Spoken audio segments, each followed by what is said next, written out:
Kia ora, everyone. Vince Minjares, Development Officer for Harbour Basketball, back for our third speaker series today. And today we have a panel, which is, you know, a really exciting opportunity, I think, for those of us to, you know, get an in-depth experience, in-depth perspective on the college experience in America. And not just the experience, but actually the recruitment process, the decision to go, and the impact that it's had, particularly for women and girls. We're really lucky today to have three former Harbour reps who have gone through that journey and gone through that experience. You know, we've got Fotu, Tera, and Georgia Perrot-Hunt, and we've spent time with each of them. We've got Jess here as well, Justine Reed and Matt Lacey, who are going to be a part of that conversation and help us through the process. You know, personally, this is one of those ones where if you are a young player or you're a parent and you're really thinking about this journey, you're thinking about whether or not this could be right for your family, for your daughter, for your son, then this is one of those ones where you're just going to get some insight. You're going to get some direct experience. So before we begin, a couple housekeeping items. Just again, please don't keep your mics on mute. If you have a question, you're welcome to throw it into the chat feature, and we'll throw those in. A lot of you have already thrown some questions out to us, and you've really given us a nice basis to have a conversation here today. We've got Matt Lacey and Justine Reed. Matt and Just, do you want to say anything before we kind of get rolling and get into our conversation with these three? No, I think just like Vince said, I think it's a great opportunity to hear from three girls that have been over there, and you know, if you're a young player or parents of a young player, just I think, you know, hearing their stories will help you guys a lot. That's all. That's great. Yeah, I just want to say I think it's really cool to have three girls that have obviously gone through their own journey and their own path, but all at different levels too, which I think is a really important part of the conversation. So I'm sure we'll get to more of that as we progress, but looking forward to it. Cool. So let's just get going. And what we're going to do here is I'm actually not going to introduce you girls. We're going to have you introduce yourselves. And maybe we'll just start, you know, left to right from my screen. So we're going to start with you, Ella. You get the first go. Ella, tell us a little bit, you know, for those who don't know you here, a little bit about you. Where'd you grow up? You know, what schools did you go to? What sports did you play growing up? Tell us more the early days of who you were and how basketball became, well, your early childhood sort of period. Okay, well, thinking back, my memory's not the best, but I am in Auckland. I grew up here in Auckland. I went to Long Bay Primary and then went to North Cross Intermediate and then to Rangitoto College. I played all sports growing up. So I played netball, touch, basketball, and in intermediate, pretty much all sports offered. I gave them a go. It wasn't until I would say year 12 that I decided that I wanted to really try go for a scholarship. That was a lot of help from my coach at the time, Ange. Yeah, and then I still played all the other sports, but just increased my training for basketball especially. Yeah, so I kept with all my sports throughout all my schooling, but just that last 2 years started to prioritize basketball over the others. Yeah. How did you make that decision, Ella? Just if I could follow up, like what was it at year 12, and what were those conversations with Ange like that helped you make that decision? Probably initially it was because my brother got a scholarship, and I saw that my initial thought was like how cool it would be to get your university paid for. So a lot of it was based on that, especially pushed by my parents, like why not when you can get your, you know, help funding for university. So that was a big part of it. And just in year 12, Ange was like, you're gonna have to do a little extra if you want this. It was like, if you do, like, she gave me the option, and she said she'll help me and like guide me if that's what I want to do. And when I chose it, yeah, I just would choose basketball trainings over other trainings at the time. Last question before we, ask the other two the same one. So what, and I know Matt would be interested to hear this question, hear the answer to this. So like, when you made that shift to do extra training, like what actually did that schedule look like? It's more of a pragmatic question. Like, do you remember what you started doing? Like, did you start doing things you weren't doing before? Yeah. I got some help from, I'm pretty sure this was year 12, Lawrence. Yeah. So some individual trainings. That was probably twice a week. Cool. Yeah. And what were you working on? Shooting and defense, mostly. Cool. Awesome. That's a perfect entry, Ella. I think it speaks to probably a lot of the folks here who are playing multiple sports and thinking about, do I need to pick a sport? And if I do, when should I maybe think about the decision? So that's great. Tera, can you just walk us through, same question to you, early sport experiences, and what was your early life like as an athlete? So growing up, I started at Kuraupapa, full, multi-school until I was Intermediate. Intermediate. And so, growing up, I played all sports as well, athletics, volleyball, stuff like that. But I decided that I wanted to, get a scholarship and go for that when I was about maybe like 10 or 11. Wow. I decided that I wanted to do that, and that was a goal, like my main goal. And when I was 13, I made the decision to move over to the States and play high school over here. I felt like for me that was the best option and best way for me to get exposure and get looks by schools that I wanted. So I've been over here since I was 13 years old. Yeah, I've been over here in America. And what school did you go to in the States? Sorry, I went to Westside Girls for a year with Georgia, with teammates. And then over here, I went to Lifesaving Academy in New Jersey. So I did my sophomore, junior, and senior year over here.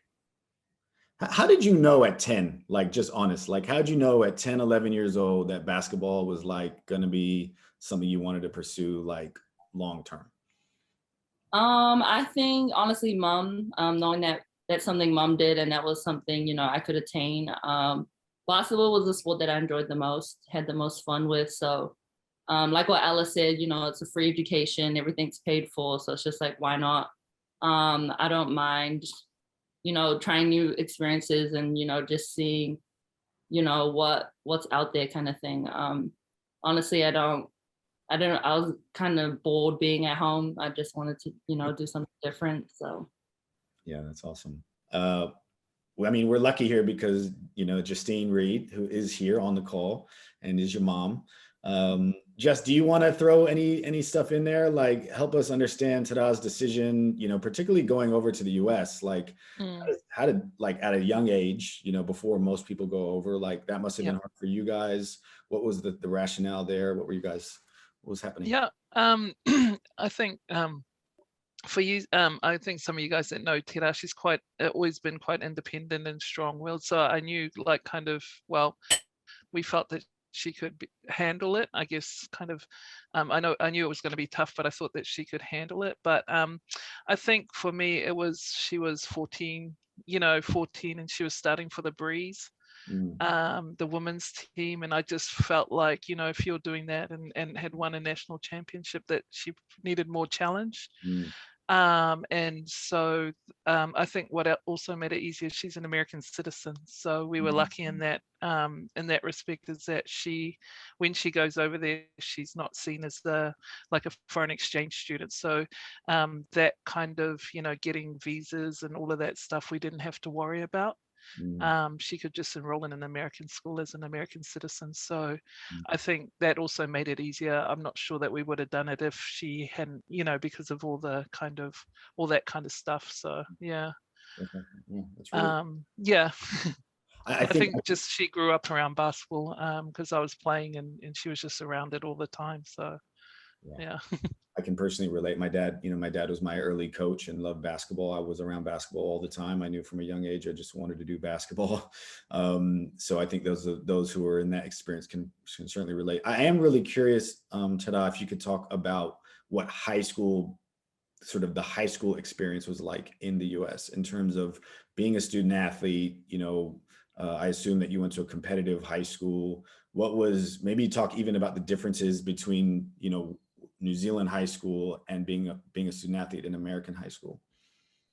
Honestly, I think moving to America in high school was the best decision of my career for me. Really?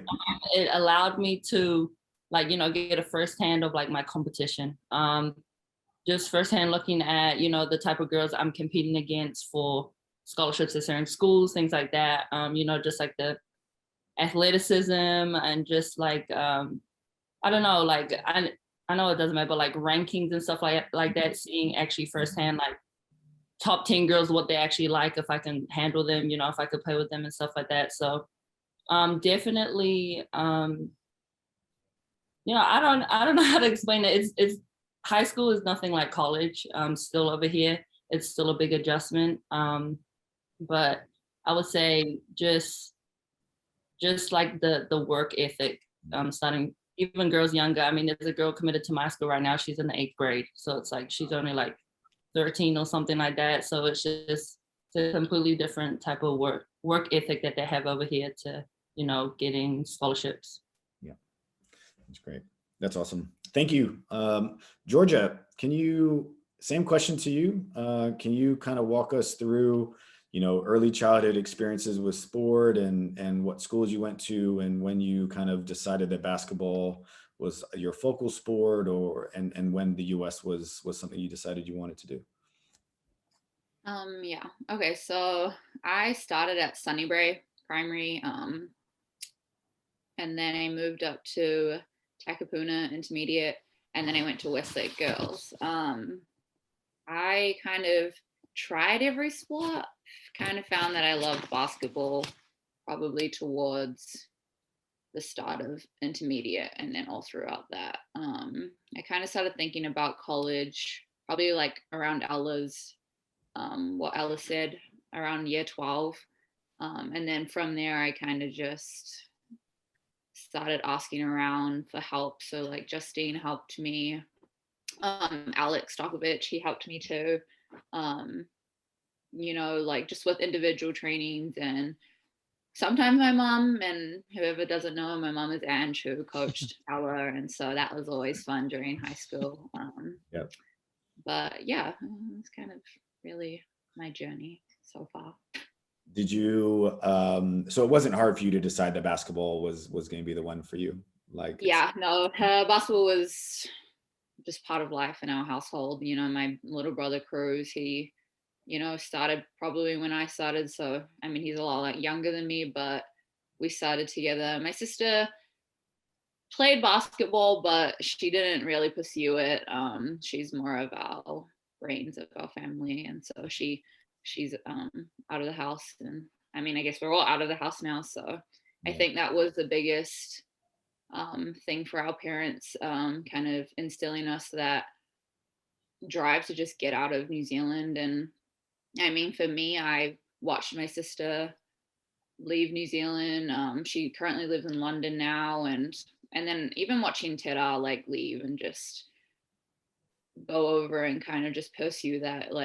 I mean, I never ever thought I was as good as T, but I thought, I could, get over there too. And yeah, so probably from year 12 year 11, I kind of just started working towards that. And I mean, in that aspect, I was pretty independent with trying to get like film together. Like I had help from my uncle who does video, like, and we kind of put those together. And I had a lot of parents help from my teams because, you know, they would be filming, and so I would take film from them. But really, I kind of like, I was guided by my parents, but I feel like I kind of took the reins on that one myself, because you never kind of know how to do things until you do it yourself. And so that's kind of, yeah. I learned a lot during that period. Keep us going through this, right? I think it's good to kind of segue into the recruiting journey. Like how, so you started making film, you started making highlight clips. Yeah. Like how did people end up learning about you? What schools were interested in you? How did you decide where you end up?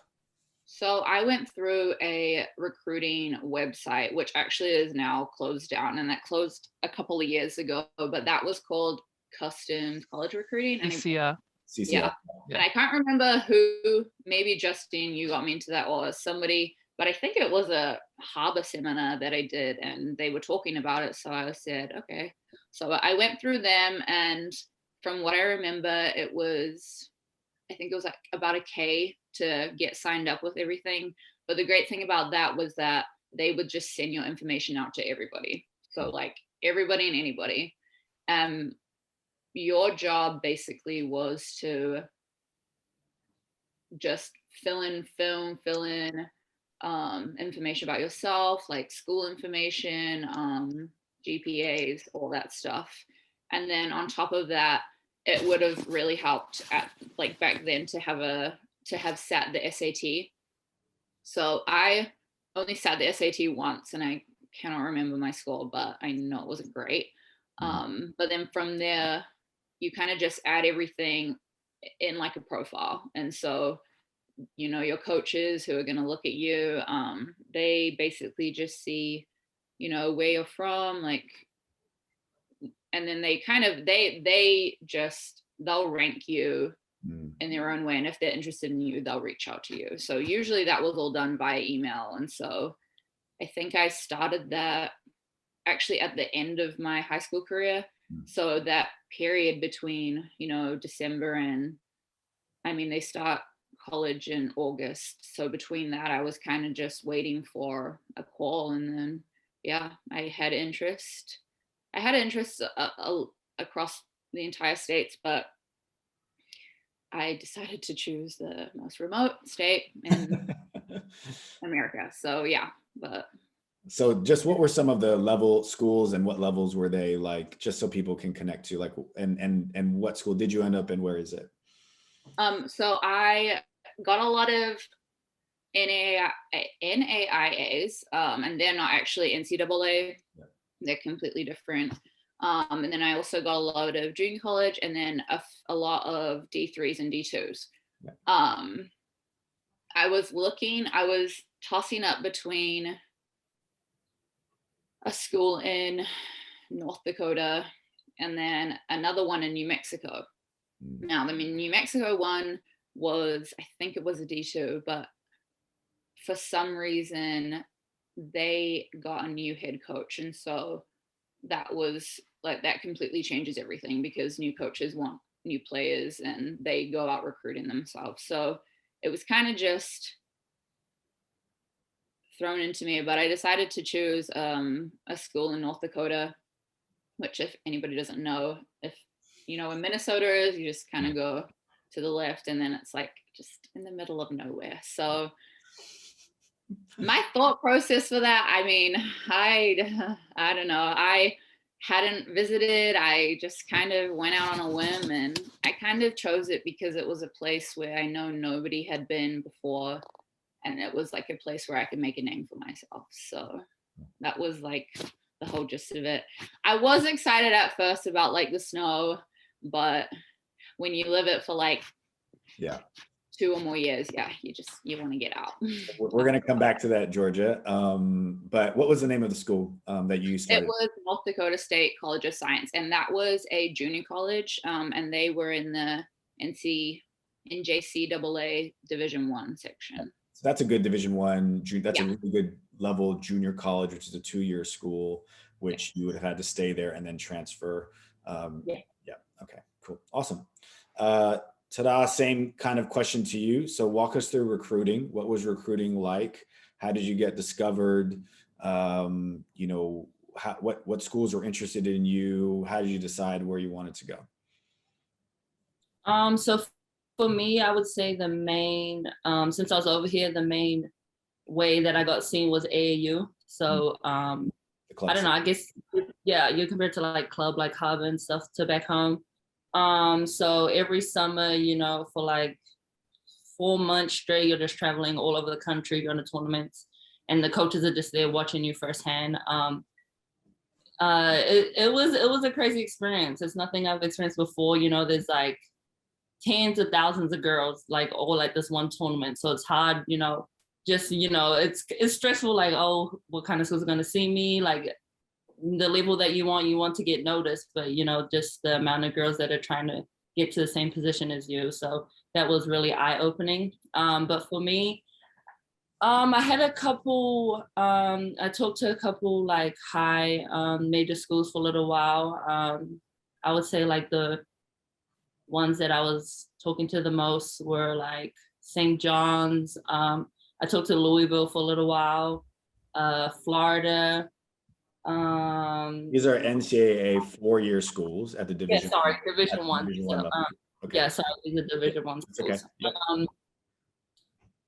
Oh, I can't remember. Like a lot of mid majors, Temple. Oh my.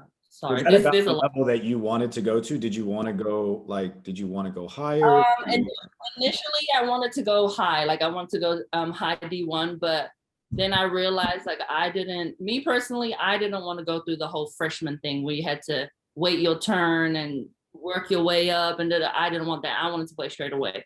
So that wasn't me. I was like, I'm not sitting. I want to get my minutes as soon as I get there, kind of thing. So I ended up choosing. That was one of the main reasons why I chose VCU. So VCU's Division One mid-major school. I spent all 4 years there, and yeah, just knowing that I would be, you know, focused on the team. I would get my minutes straight away, and there's a lot of other things like not even on the court that I wanted in the school. Like I didn't want to share a room with anyone. That if anyone's like that, I don't want to share a room. I wanted to have my own space, just things like that. So there's a lot of things that went into it, but playing straight away was like my main thing.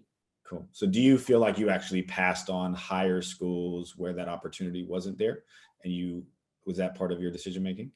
Yeah, definitely. And also for me, something that I think that I would have, if I could go back, is like just not rush the process. I feel like I was just, you know, kind of just like, oh, I have to pick a school. Like I'll just kind of pick here, you know. That's one thing I always tell people now is like, do your research on like everything. Like when it comes to coaching style of play, like you have to look at the roster and like your position specifically, like who you're going against when you get on the team. Who else are they recruiting that's in your position, all that kind of stuff. You know, housing, meal plans. It's a lot that goes into it that you don't know until you get there. So yeah. Yeah, that's awesome. Cool. And so VCU is Virginia Commonwealth University, and it's in Virginia, right? Okay. Yeah, Richmond, Virginia on the East Coast. Yeah. Okay. And Ella, yeah, what was your recruiting process like? I also was the same as Georgia. So I went through that recruitment. The CCR, did you use CCR? Yeah, I'm pretty sure I did. Sorry, it's so long ago. I'm trying to I know, we're taking you back. Yeah, you did. Yeah, I did. Yeah. Thank you. Okay. All right. So they got your information out, and then the colleges or whatever would email back. And from memory, I got a few JUCOs, D2s, and then a couple D1s. Okay. From memory.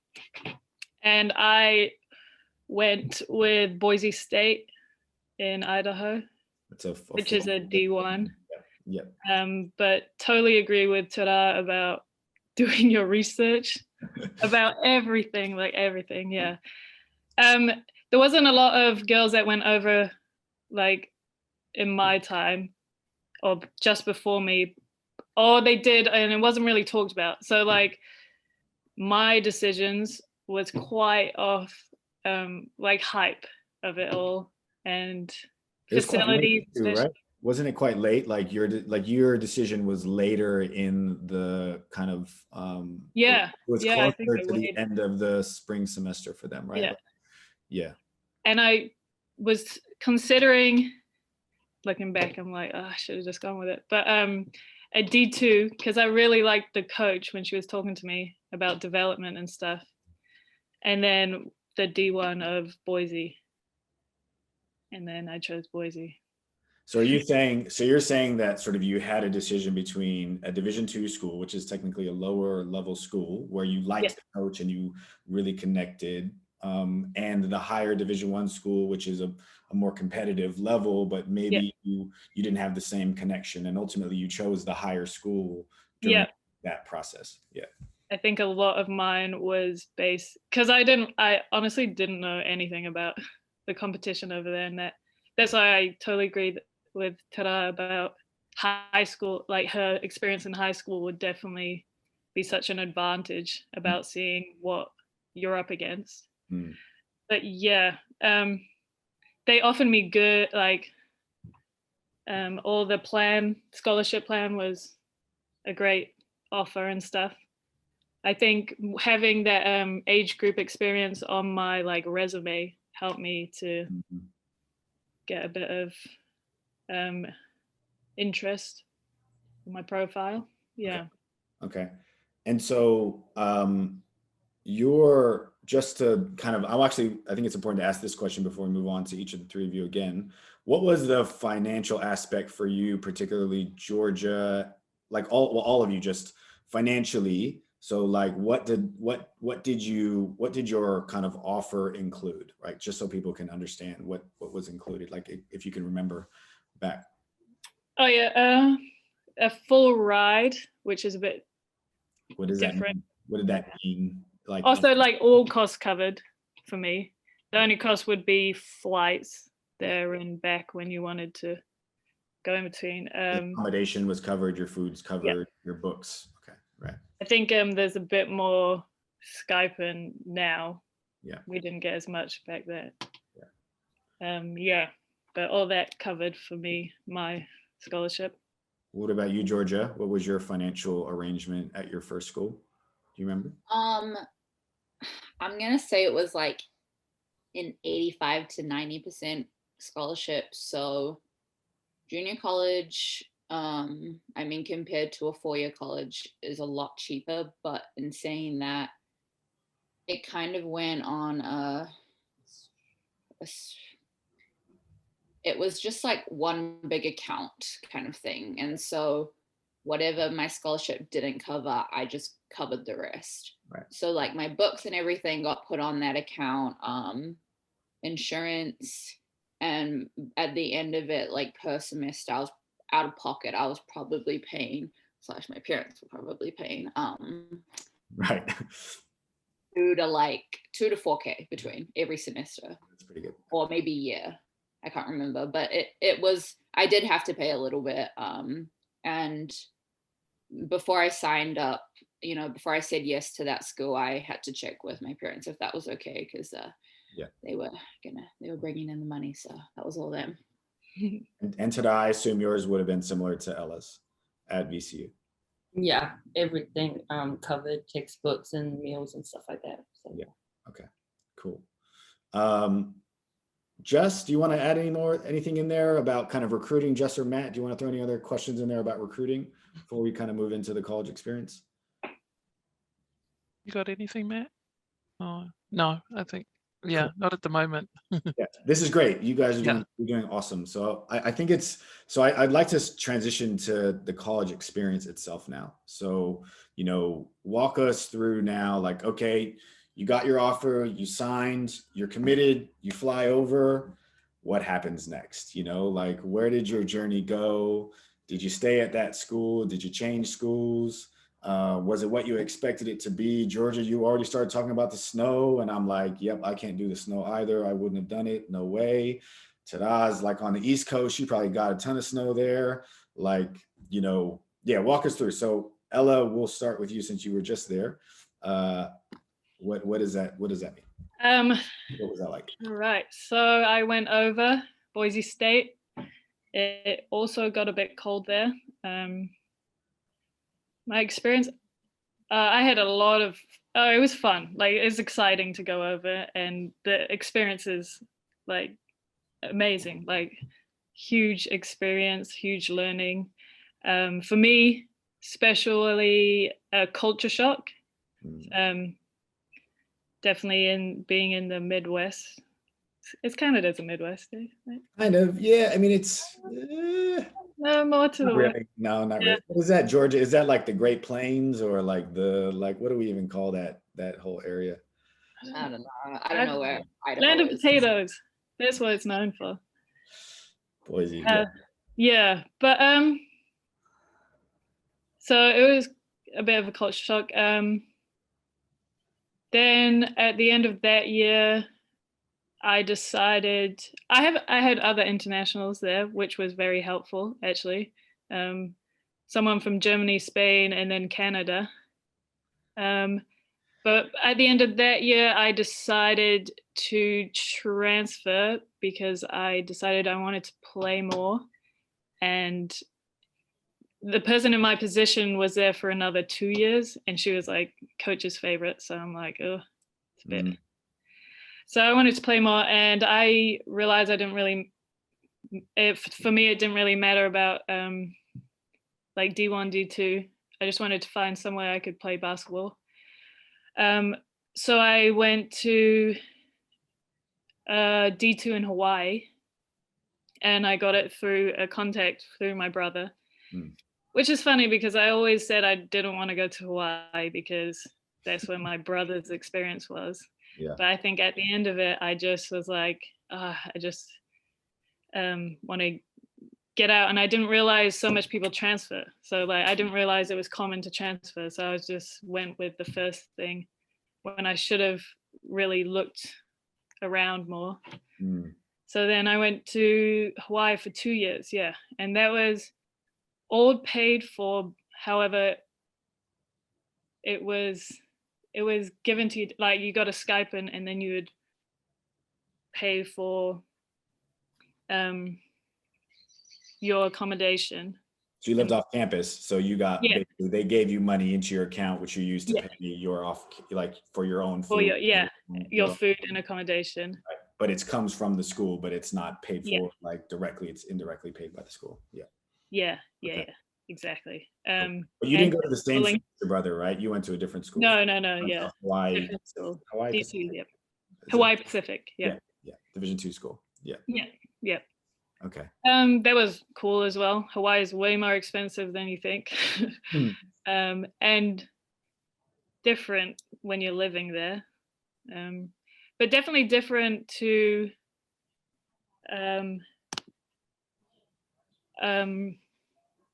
Boise, yeah. And did it just come down to basketball? Like, was it like were you happy otherwise with like the lifestyle and the weather and the academics and like you were cool in Boise? Yeah. Or was it kind of like you just wanted a change of scenery? A lot of it came down to coaching, especially because also a bit of I am not a cold person either. So I would say that did have an influence. It would have been one of the factors. But coaching mainly, because you literally, that's a lot of your time is just basketball. So you want to be happy around that. And to travel to the games. So we went from Hawaii, we would fly and do like 2 weeks on the mainland and do, play a couple of games there. Yeah, amazing. Yeah, cool. And then fly back. Good for miles, points. Yeah. Awesome. Cool. Thank you, Ella. Tera, you stayed all your 4 years at VCU, but we see you wearing a Trojan shirt, and we know that you're no longer at VCU. Talk everyone through kind of what your college experience was like at VCU and why you're now at USC.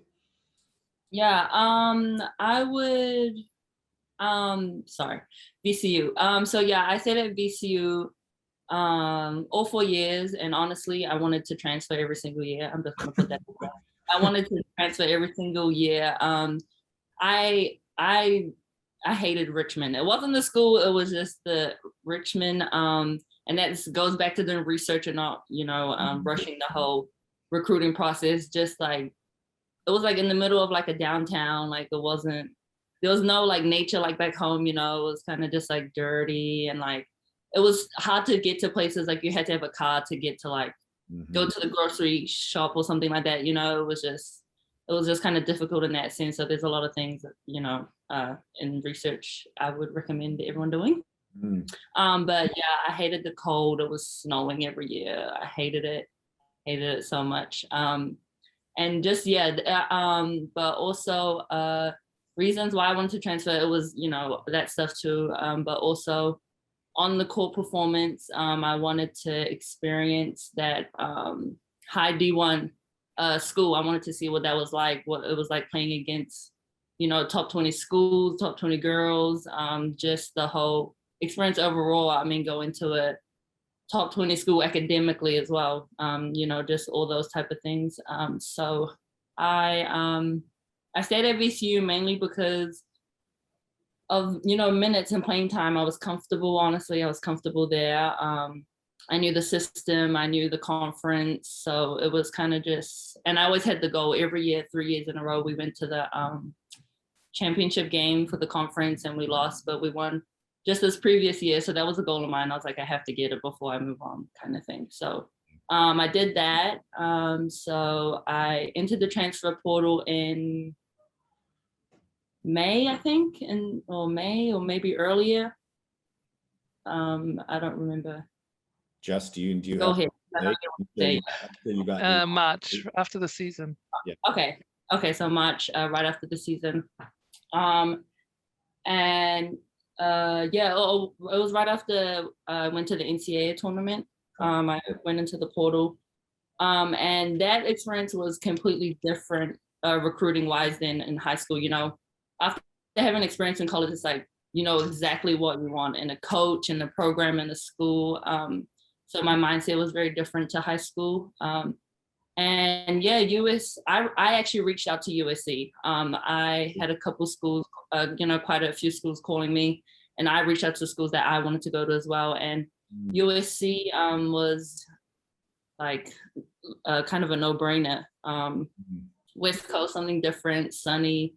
The beach is like 10 minutes away, stuff like that. And a very, very good coach. So I'm loving it here. It's completely different experience coming to a big school like this. And what would you say is the biggest difference, like in terms of being now at a high major, because you're now playing at effectively the highest level of women's basketball, in America outside of the WNBA, right? Like you're talking about, multiple WNBA players going to be coming from your conference. What's the biggest difference between the mid-major kind of Atlantic 10 and the high major Division I of Pac-12? Like in terms of themselves and the way that they're run in the environment. Yeah, I would just say like professionalism, just overall from the girls and coaches. Everything's a lot more. I know this is like weird, but like college basketball is business pretty much. So it's very cutthroat. So I would say, everyone's on there ish. Like everyone, there's no playing around. Like it's a lot more serious. I would say there's no like, you have to work hard. There's no like everything, I could get away with certain things and, kind of take shortcuts, but that's not going to cut it here. And you're going to get called out for it and all this other stuff. But one thing, like just as a side note, one thing I would say is like, I feel like nothing can prepare you for like college basketball. Like people will tell you all the time what it's going to be like, and you're young and you're just like, yeah, well, okay, like I can handle it, but like until you get here, you really don't know with everything. Like Ella was saying, yeah, like you really there's nothing you can prepare for it. It's like once you get here, it's hard. And then I also think coming home from New Zealand, we're at a disadvantage a little bit. you've never experienced this type of commitment to a program and to a team. Like there's nothing like it. So yeah. And just like the technical question of what kind of transfer are you? So you're a grad transfer, eh? Yeah, I'm a grad transfer, so I'm getting my master's degree right now. So you've already gotten your bachelor's degree, and now Yeah. you're getting a master's degree, and you're able to play another year, right? And Yeah, is that I because got of it. COVID? Is that because of COVID? Yeah, I got it because of COVID. Yeah, so I had the choice if I wanted to or not, and I decided to take it. So yeah. That's awesome. Cool. I'm going to come back and ask a couple basketball questions, but Georgia, walk us through your college journey. You started at a JUCO in North Dakota, and then what happened? Yeah, so I traveled to North Dakota with my mom. And honestly, that feeling of like, if you ever remember the feeling of like your first day in primary school and like you didn't want to let go of like your parent, like I 100% felt like that. It wasn't like really real until she was like, all right, I'm like, bye, see you later. I was like, okay, like it's not just down the road anymore. It's almost like 18 hours of flying, and it got real really quick. But I loved my junior college. It wasn't as serious as D1, D2s, just because NCAA, that's that culture. So I did 2 years there, and my freshman year, I played a little bit. I played more of a post than I did like a guard. And then the same went for my second year, my sophomore year, but I played a lot more just because I was one of 2 sophomores. So after that, I actually transferred to a D2 in Ohio, where I go now. So I'm at Tiffin, Ohio, which is in Tiffin. And that is kind of about, if you know where Toledo is, you just go 45 minutes inland and then That is Midwest. That is the Midwest, right? So Boise is not the Midwest, but Ohio is the Midwest. Ohio is the Midwest. Actually, that's what our conference is right now. We're in the Midwest Conference, the GMAC, the Great Midwest. So yeah, I'd say technically that would be the Did you have some other But, options besides Tiffin when you were transferring from your JUCO? Was that the only option you had? Truthfully, I didn't have a lot. I had one school in Iowa which wanted me as well, and it was honestly between Iowa and Ohio. And again, hadn't heard anybody been in Ohio yet, so I was like, all right, off to Ohio I go. I was recruited late into that. We had a new head coach who was looking for a few players, and she reached out because my assistant coach from junior college got in touch with her, and that and then I decided, I've done a junior college. The one in Iowa was an NAIA, and I kind of wanted to know what, that challenge of like a NCAA was about. So I decided to go with that. I also chose TU because I love Nike, and I love, I'm a gear person, so like I'm all for the Nike gear and whatnot. But Respect. yeah, so I transferred there for 2 years. My first year, I came in as a junior. I played a little bit. It kind of went back to freshman year where, your seniors kind of played more, but our coach was good because she didn't have like favorites or anything. So my 2 coaches that I had, I was very close with. They were very much player coaches. And what I mean by that was like they cared a lot about you as a player rather than, everything else that has to do with basketball. So I think I was extremely lucky there. My first junior coach, head coach, junior college head coach, he had a family. And so I spent a lot of time with them. And then my TU coach, she just was a people person, and she was really good with, connecting with us. And that made me feel like, I was kind of at home basically. And so after my senior year, they asked me to stay on board with the coaching staff. And now I am technically a graduate assistant, second assistant right now. So I'm doing my master's, and I have 6 months to go, and then I'll be out. Cool. So you also got your bachelor's degree from Tiffin and then have Yep. moved into a master's and now are coaching Yes. after school. That's super cool. What'd you get your undergrad degree in, your bachelor's? My undergrad, I got in exercise science, so that kind of had to do a lot to do with physical therapy, physical education, all that. And then my master's I'm doing now is in business administration. Cool. Yeah, awesome. That's great. Okay. I've lost track. Ella, we've gone your college journey. Okay, we've gone through everyone's college journey. I wanted to ask a question to each of you in any order, so you can kind of raise, but like, when you think about the basketball transition specifically, and Tera, you started to bring it up about like nothing prepares you, which I totally respect because I was a pretty good high school player myself, and I went D3 and I was like rude awakened by how much better it was than I thought it was going to be. Like, people know how to play and they're all stronger than you. What was the most challenging part of the transition from a basketball perspective? Like, was it strength? Was it knowledge of the game? Yeah. What was the thing that stands out to you when you think about your initial transition from New Zealand to America and basketball? I can go first. Yeah. Junior college, it had a lot to do with endurance, cardio, all that stuff. I mean, I'll be the first to admit it, I wasn't super into all that stuff, but when you get to any type of college in the state, you start with preseason, and all preseason is running. But that's because basketball seasons are the longest seasons that you have.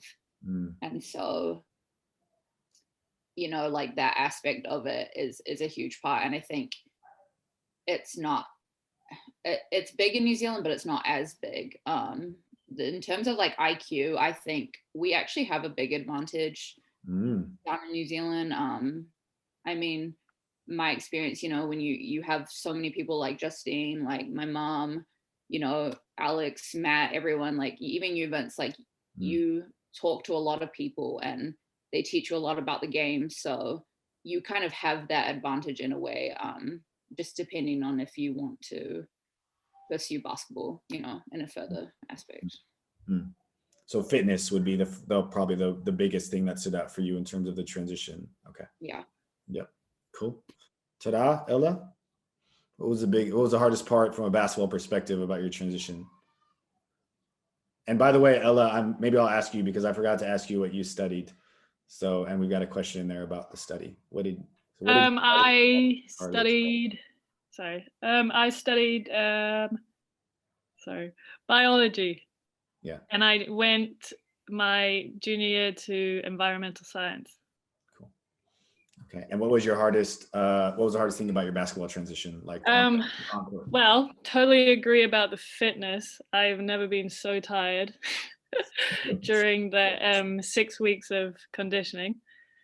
That would be it. But also athleticism, like those girls are athletic, and I did not experience as much until I went over there. But I agree that we have I think with Georgia about the style of play. I think it depends on the coach, obviously, but they're quite structured and scoring off plays, where sometimes New Zealand or like foreign play can be a bit more creative in a way. But yeah, probably athleticism and just everyone can shoot. So when you go back to that point about the style of play. So just to be clear, what would you say was the American style of play, and what is the international or New Zealand style that actually gives us an advantage? Well, in my experience, the American play is a bit more structured. Okay. Shots are off moves and like kind of set for you, like we'll run this so you can get these shots. Okay. Yeah. Whereas internationally, it's like we'll set this up and these are the reads you can get from this whole motion, kind of, if that makes sense. Yeah. So a bit more like, I call it joystick basketball, where the coaches are like joysticking everyone, and Yeah. is going to get this shot off of this play, and then this player is going to get this shot off this play, where Yeah. we're more of a read and react style, and you've got to read the game. International players kind of can sometimes have a reputation of being better at reading the game.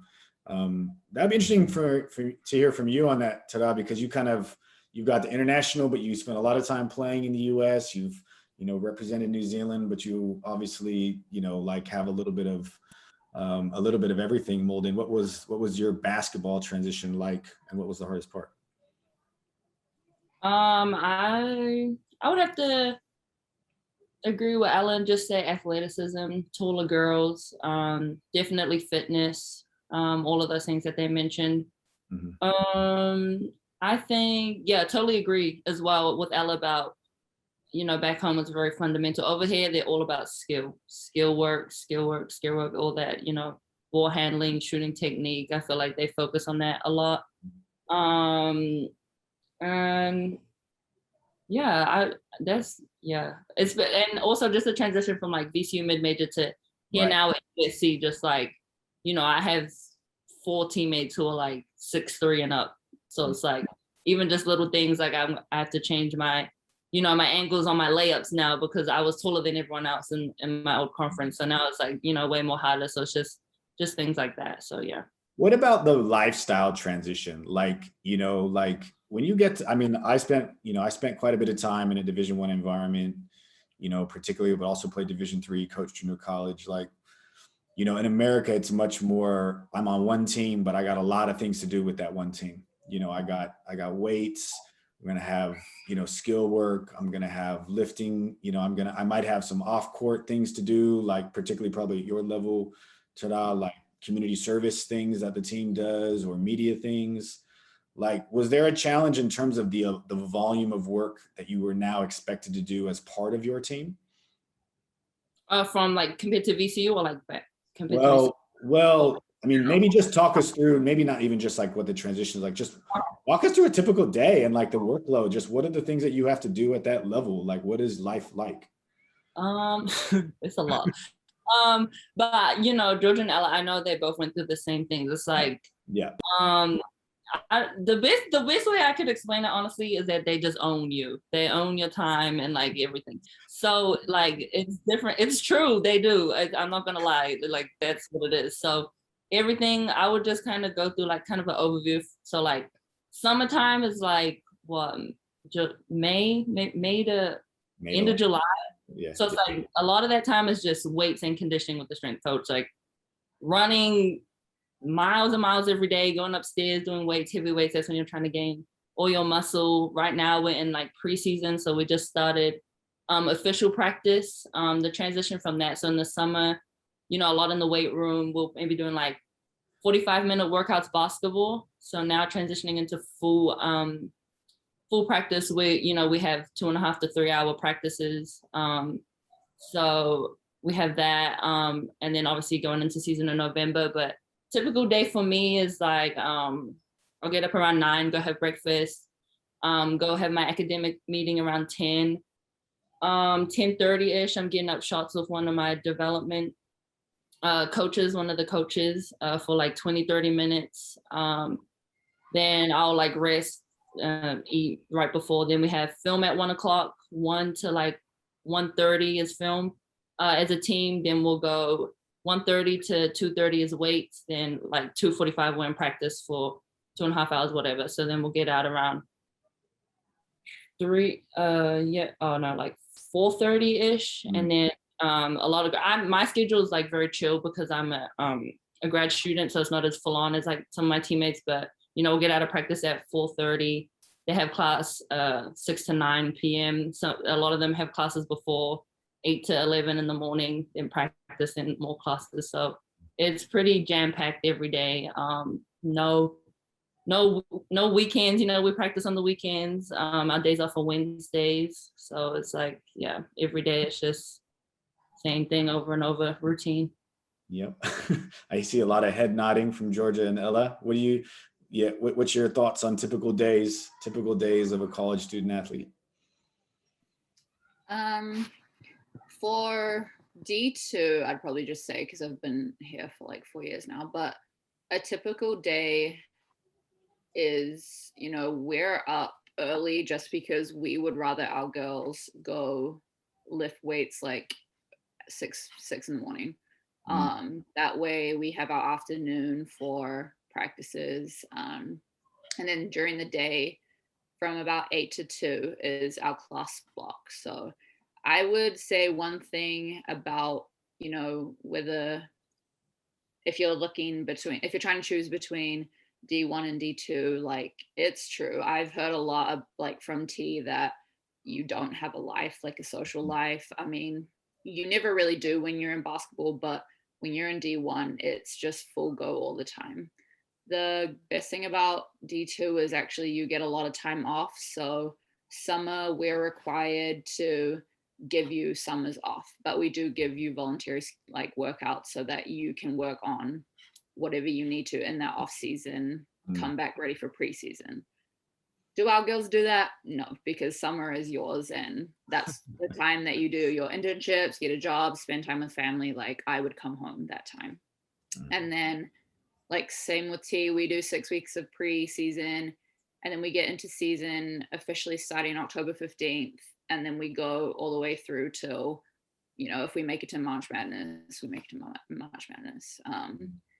During like our coach, she loves family time. So Thanksgiving breaks, fall break is coming up. We have a few days off here and there, but weekends in season are usually in practice. Sundays is our days off. And then Christmas time is the best because we have to have a mandated 7 days off. Depending on your coach, you can get 10 days off. Depending on your schedule, you can get more or less. But that's kind of what a typical D2 kind of schedule looks like. That's great. That's awesome. Ella, anything was your experience pretty similar? Would you agree with that? Yeah, no, I'd agree with both of those. Yeah. Cool. So we're kind of getting near wrap up time, and obviously super conscious. It's late for Georgia and Tera. I guess we want to kind of ask a couple big questions to kind of give some advice for the group. 2 questions to ask you. One is, and some of you have kind of alluded to this already, but going back, if you could do the whole thing over again, what would you do differently?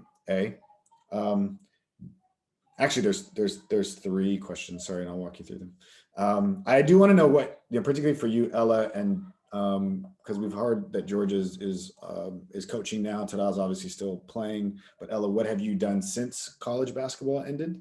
Because you've done a lot of stuff, and you've done you just embarked on a new career. So we do want to hear that from you. But if you could go back, what would you do differently? And who is this pathway for? And maybe does that depend on level, I suppose, to a degree. So for you, we'll maybe start with you, Ella. What are you doing? What have you been doing since college ended? And then what would you do differently if you could do it all over again? And who do you think this pathway is for? All right. Okay. Since finishing, I came back and definitely had a year off from basketball because I was very over it at the time. Yeah. So I just worked some job coaching and stuff and decided to go finish uni because I never finished my paper. So I've been doing that, and then I just recently got into firefighting. Yeah, so I do firefighting now. That's my recent career. Cool. And I guess I did come back and play for Breeze and ended up making some of the national campaigns, which I was pretty happy about. Never thought I would play again. What was the next question, sorry? What would you go back and do? What would you do differently? What would I do differently? I would research more. I would look into schools more, make sure I choose one that really fits me personally. Just definitely look at all options and really look into each option. And not get caught up in any hype, just what feels best for you personally. That would be mine. I would definitely train hard before I go over, fitness wise especially. Mhm.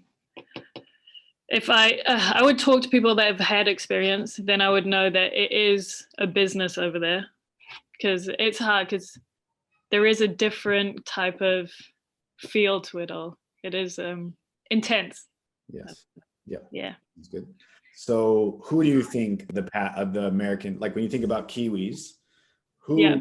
who is this pathway for? Which kind of, is there a particular, like if we could maybe throw a guess at that answer, who do you think this is for? Well, it definitely depends which level you go to.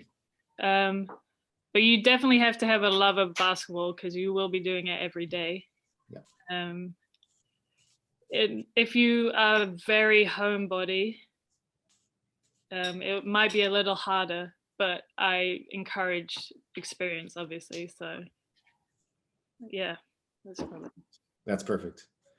Okay, Tera, what would you do differently, and who is this pathway for, or not for? I guess just some things that Ella mentioned, just don't rush the or feel pressured by schools. I feel like school coaches are going to tell you what you want to hear. Honestly, they're going to tell you what you want to hear. So I think it's just, doing your research, like I said, and then, it goes back to what feels right or what you think is, fits you. And then also I would definitely I would have signed or committed to a high D1 school straight away. To go into VCU, just development wise, for my personal play development, I think it would have, excelled it way more quickly, or, things like that. And I think this pathway is for, it's like what Ella said, it depends what type of experience you want. If you just want to experience and see what it's like, just have a geek, I guess, then, it depends what level you want to go to. Division 1, and, my experiences is definitely for people, I would say people who want to play professionally, play basketball professionally. It's a lot of commitment. It's a lot of things that go into it, especially at this level. So for where I'm at, I think, if you want to play professionally, then this is it. So like I said, it depends on what type of experience you're looking for. Yeah, cool. And I think one of the good things about American college basketball is there's so many levels. Oh yeah, there's so many options. Yeah. So you don't have to just want to be a professional to have a good experience in the States. And exactly. And that's one thing I wish we had.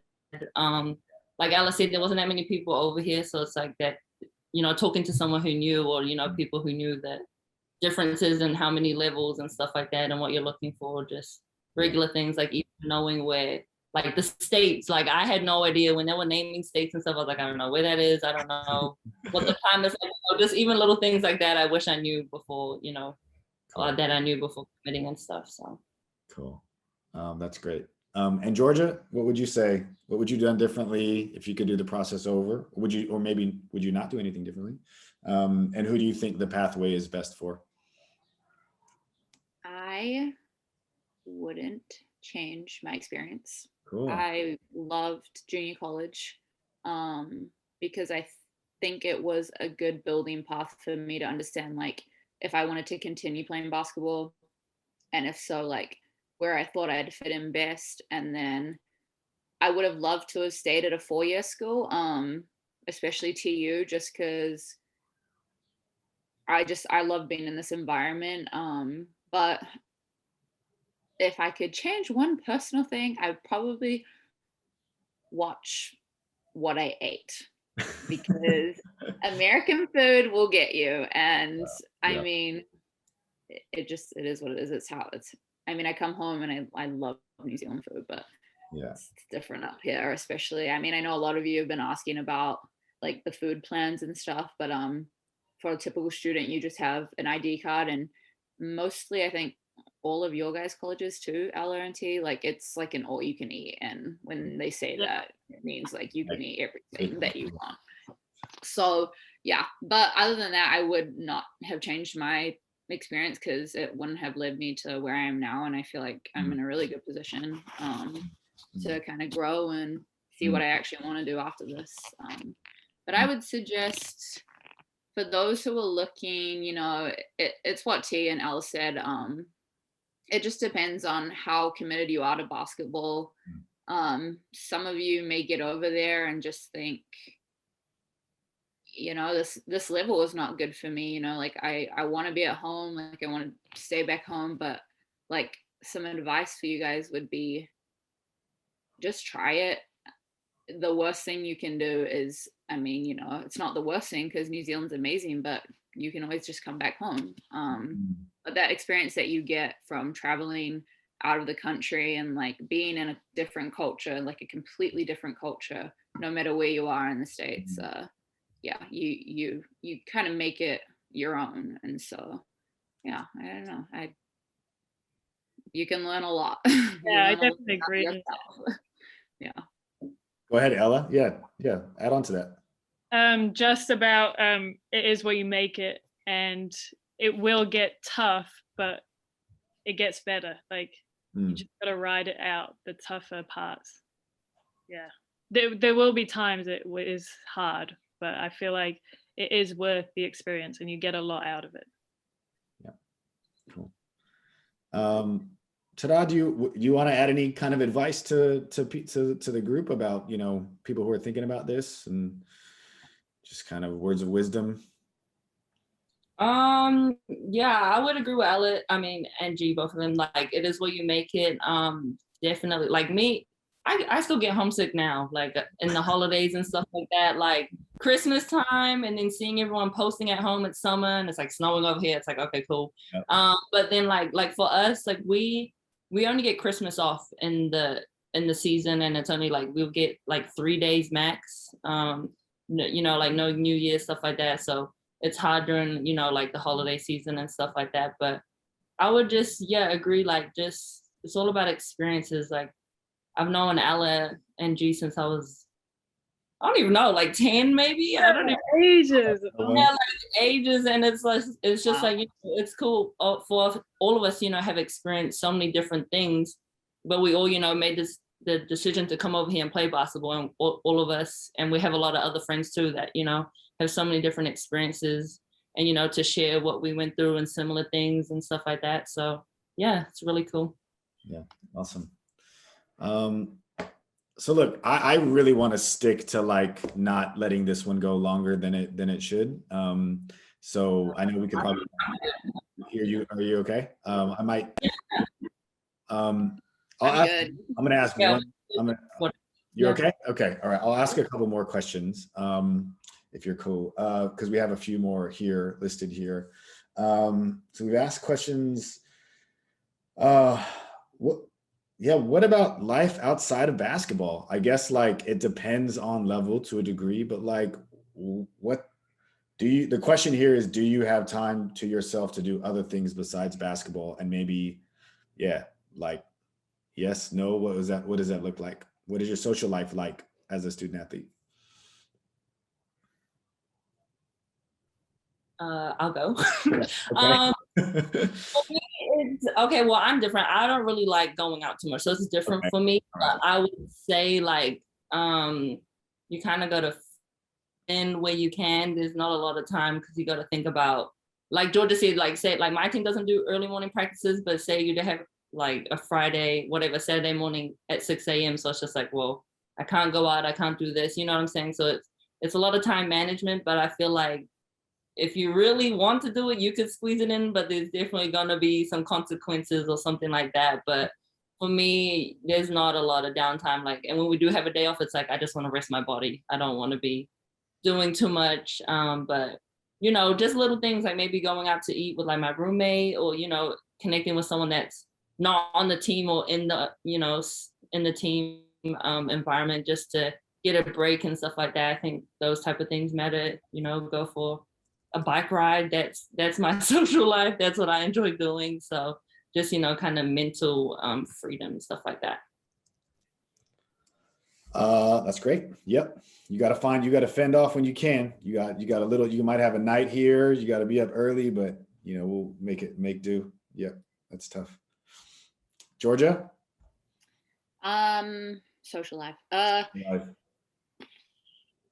As a student athlete, it varied. Yeah, definitely what T said. You know, during season, it's kind of hard to have a social life just because you're practicing kind of 24/7, and Sunday is your only day off, and 9 times out of 10 you just want to sleep or you just have to do homework or whatnot. Coaching social life, it's a lot of fun. It's a lot of fun. You know, it's just me, our assistant, and then our head coach. And I think the great thing is that I came in with our head coach now, and you know, I've become really close with our assistant coach. So we you know, we try and find that balance because we know that we don't sleep during season. You know, we got scouting reports, films, everything. So during preseason, like we try and take that time to, you know, hang out with each other, but then again, like just go hang out with ourselves as well. Like I love walking. I'll walk a lot, especially before the snow hits.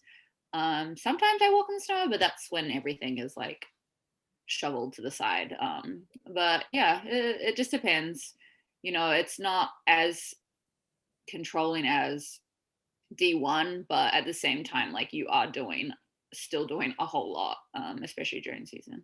I think it's worth letting people know that like when you play college basketball, you're playing on one team and you're training 5-6 days a week, right? Like really 6 days a week and then you're lifting 3 or 4 days a week, maybe sometimes more, depending.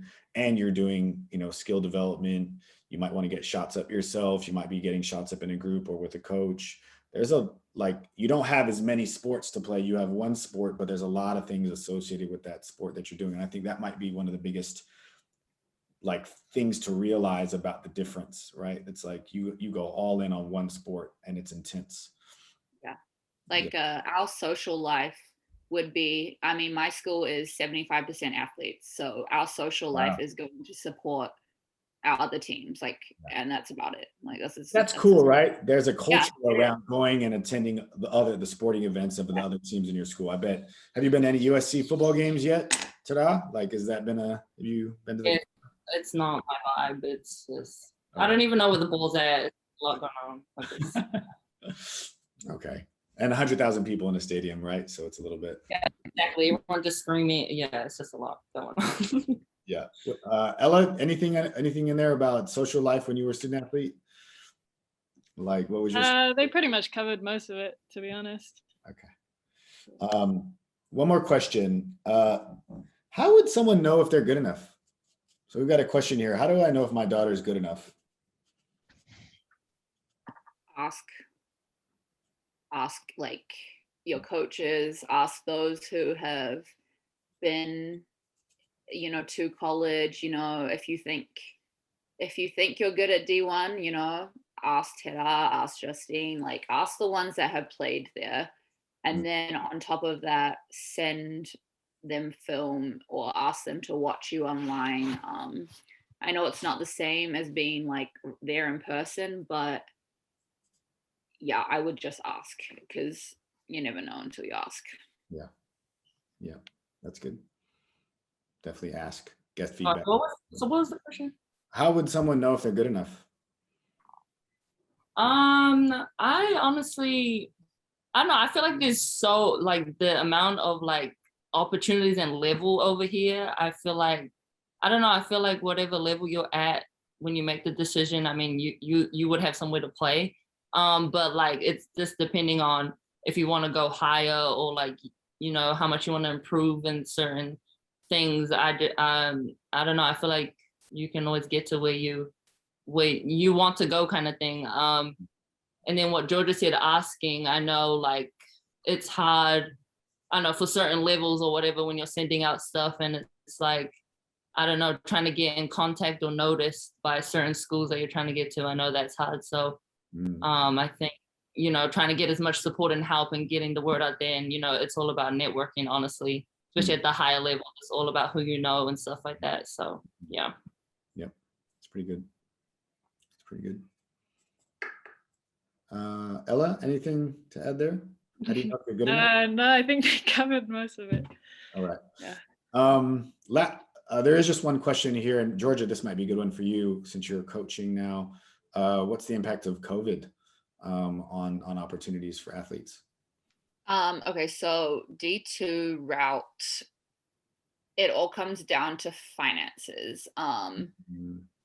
So what we're dealing with right now is having our 22 class.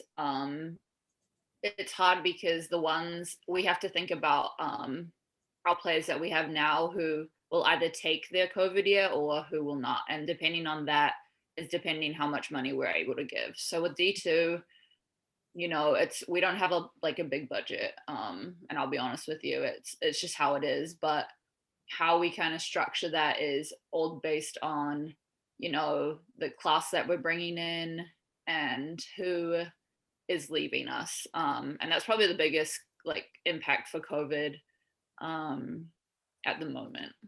Okay. Cool. I think that's pretty good. Matt, Jess, do you guys want to throw in any other questions for the girls?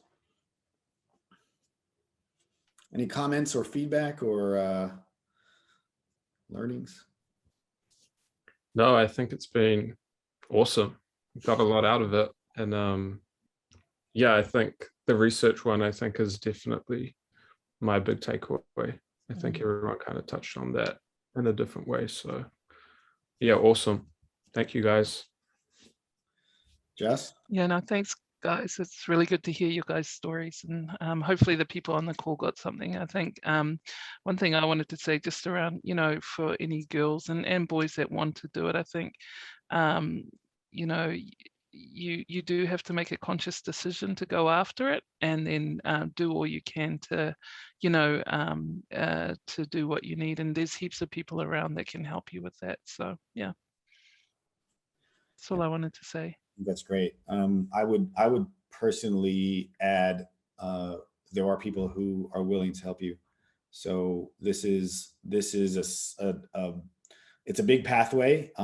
It is challenging, but incredibly rewarding if you really kind of grab it with both hands. And I would say that one of the main things I took from all three of you in your stories is the importance of owning the process yourself as you know, as a young person, you know, trying to find your way, right? And it's like, whether it's, here's what I want out of my college experience, or I realized that this wasn't what I wanted and this is what I want, or saying, hey, like, I'm gonna do the majority of the work. I'm not gonna have my parents driving this. I'll ask them for help, but I gotta drive this. I think that's the biggest thing, because you'll get more out of your experience by knowing exactly, by really sort of diving into it and asking the questions and you know, doing the work of not just the recruiting, but, you know, working on your fitness, getting yourself ready, and asking really, really good questions. And I think that I think when Tera was like, there's nothing that will prepare you, I was like, yeah, that's probably true. But that doesn't mean you can't prepare yourself as much as you can, right? And so work on your body, work on your game, you know what you want to study, ask questions, talk to people, and then you'll be ready to adjust, you know, probably better than others who will have a rude awakening. So I think, yeah, if you have questions or need help, just come to us. Yeah. I'd just like to add also to make sure you take care of your mental side as well. Yeah. It is very important. And your value as a person is not all on you as a player, just to separate that as well. That's awesome. It's a really important message right now, Yeah. too, you know, during COVID, but also knowing that, you know, it is sport, whether you're in the US or not, you know, as you get older, sport becomes more of a business, more performance driven. It's easy to lose yourself in that. So know your worth and look after yourself. Sorry, Vince, do you guys just want to maybe talk about that a little bit more? I think it's maybe too important to maybe just leave there. Do you guys have any advice to girls or anything you're willing to share?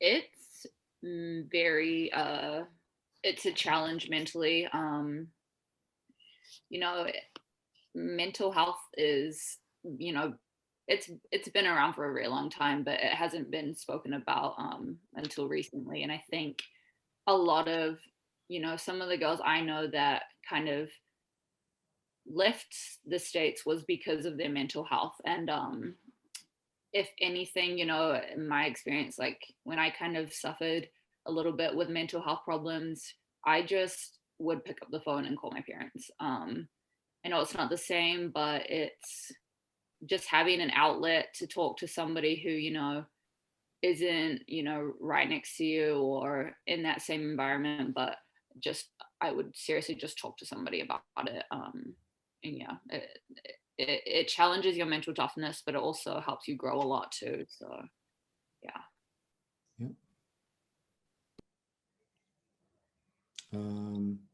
Sorry, I would just say like it's like it doesn't matter like what level you're at, like you're gonna go through like some struggles mentally and stuff like that. I would say that even girls, who are over here, but I feel like international mental struggles is a lot different. And it's quite hard for even coaches or teammates to understand it. So what helped me was having other people, at VCU, like half of us were international. So it's like, it was cool for me to, go talk to them and be like, oh, like I'm going through this and that, understood. Here at USC is quite different, but I'm older, I can handle a lot more stuff now. But definitely like, that's something I would recommend. Even in high school, I came over to high school with Tangi, another Kiwi girl. So it was like that helped out a lot. But now they're getting more better with like psychologists and stuff, like team psychologists. So, talking to them helps. Me, I go to them, once a week, stuff like that. And yeah, I would just say use all the resources you can, but like Georgia said, just not keeping it in. It's hard, especially when, I wouldn't say coaches don't care, but it's just like, it's really on you to like handle yourself or like get yourself right for practice. Like it doesn't matter like what I said earlier, it's a business, like it's practice the next day, you gotta get your mind right, you gotta perform. So it's like, it's just go kind of thing.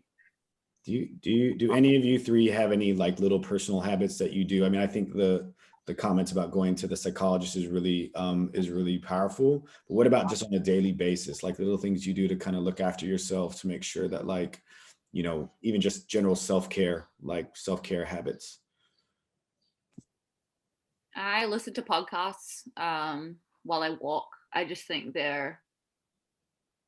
it's kind of like reading a book, but an audio book kind of thing. But I think they're good to just clear your mind in a way, but also just getting up from where you are, like wherever you are in the position you are in, just get up and just take 5. Honestly, it doesn't seem like a lot, but it will help you a lot. Any podcast recommendations? Not currently. I'm still trying to figure out like the whole podcast system. That's all right. I enjoy trying to find different ones, not just about basketball, but just like athletics in general. And there's a lot out there. So what about you, Ella, Tera? Any self-care habits that you can recommend? This is more recent as I got older, but I'm a journaler. I like to write things down. So I'll write down like if anything is bothering me or honestly anything, I just write it down just to like clear the head or organize the head, if anything. And a lot of people do that I know, and sometimes I do it, the grateful, like what you're grateful for. It helps put everything in perspective and just like helps you realize important things and the opportunities you have or are given, if that makes sense. Like a daily gratitude journal or like a gratitude kind of habit. Yep. Cool. What about you, Tera? Any self-care habits? I'm big on affirmations every day. They're everywhere, all in my room, everywhere. That and just, I feel like I'm a goal-oriented person. So, it keeps me focused, makes me realize like what Ella said earlier, like about myself, it's more than just basketball. I'm a person, kind of thing. So just realizing that, you know, this, even though I'm doing this 10 hours a day, you know, that's not who I am, or, you know, that's not all I am, kind of thing. And just little things, like I love getting like my nails done. Like that's something for me, just something little. So, you know, everyone's different, but yeah, I'm big on affirmations, and yeah, just reminding myself that, you know, this isn't, well, it's not, it really isn't forever, but you know what I mean? Like going through this process and just the daily things. So yeah, cool. And there you have it. I mean, this is, you know, this is gold right here. Just hearing the three of you talk about your journey, the ups and the downs, the love, the struggle. But you know, there's just a lot of just golden nuggets in there, and I'm so thankful for you spending the time. You know, being so willing to share like great stuff with this group. So if anyone wants to reach out, you know, obviously you're welcome to reach out to us. You know, we'll do a follow-up. Matt and I will do a follow-up with some ways to contact, you know, these three, and also myself, Justine, and Matt, if you have any questions at all ever about, you know, this process, or trying to make a decision, or just want to talk.